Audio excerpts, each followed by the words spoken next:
All right, Jason.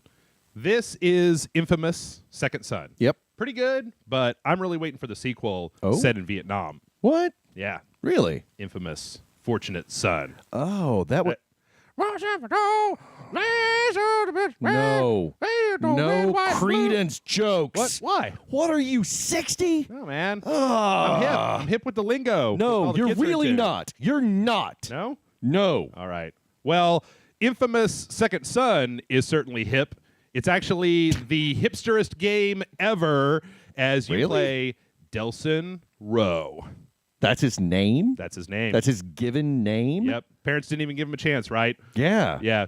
That's his, like, they should have just called him Destiny. It is your destiny to be a douchebag. He's not actually a stripper. Well, then they would have called him Cinnamon. He's a hipster. Cinnamon Rowe. Cinnamon Rowe.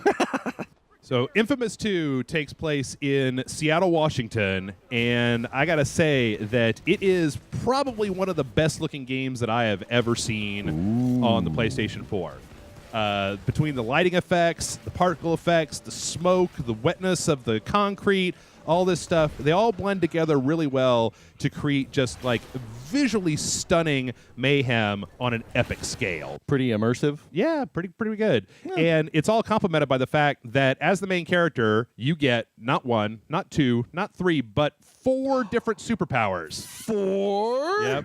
And these guys, they're not messing around. They're not water, fire. They're not Captain Planeting this. He's not an airbender or whatever. Nope. These elements are smoke. Okay. Neon. Wait, what? Did Neon. you say neon? Yep. Neon power. I'm going to call this other one computer. Yeah. What? I can't even talk about it without spoiling it. And concrete. Concrete. Yep. I don't think they really have an understanding of elements. They're gonna come together to create Captain Urban or something like that. I have no idea. So yeah, you get these powers, and they all operate a little bit differently, and they all give you different ways to interact with the environment. They feel very different, and that's cool because it gives the game a lot of variety in the ways that you're interacting with the world. So each one of the powers has slightly different ways that you can blow stuff up and ways to traverse the environment, and that's really cool. The only downside maybe is that you have to actually absorb those specific elements. You only have one at a time. There's over neon. You got to go stand near that sign. Yes. Wait, actually, seriously? Yes. Oh. Yeah. You have to go by the sign and suck the neon out of it. So there's no power blending, which seems like it would have been kind of cool. But, they still give you the opportunity, especially when you do these like apocalyptic finishing moves where you build up this meter and you'll just like lay waste to an entire section of town. Really, really satisfying, and it feels really good. Now, that's all complemented by the fact that we've got a pretty fun story. Okay. Yeah. So Delson is kicking the evil government. When did the government become the bad guy in all games, by the way?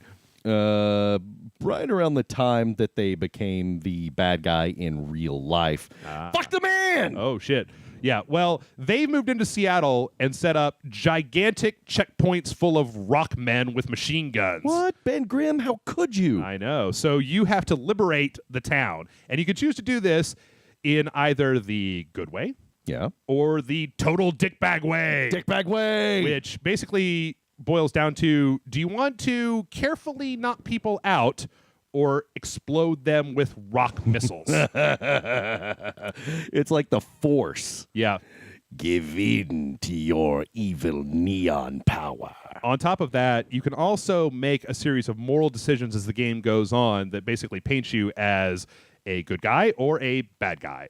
And they go ways to kind of complementing that narrative with the ability to unlock superpowers based on whether you're being good or evil. So if you tend to be more evil, you tend to get access to more destructive powers, and if you're good, you tend to get access to more kind of like precision type of powers that are able to knock people out and less collateral damage and that sort of thing. The actual narrative itself has some interesting moral hooks in it, but they never really go into it all that much. Probably the most interesting character in the game is actually the bad guy. But the rest of it is wrapped up in a real kind of morally simple, I'm good, they're bad, fuck the man type of thing. Yeah. It works.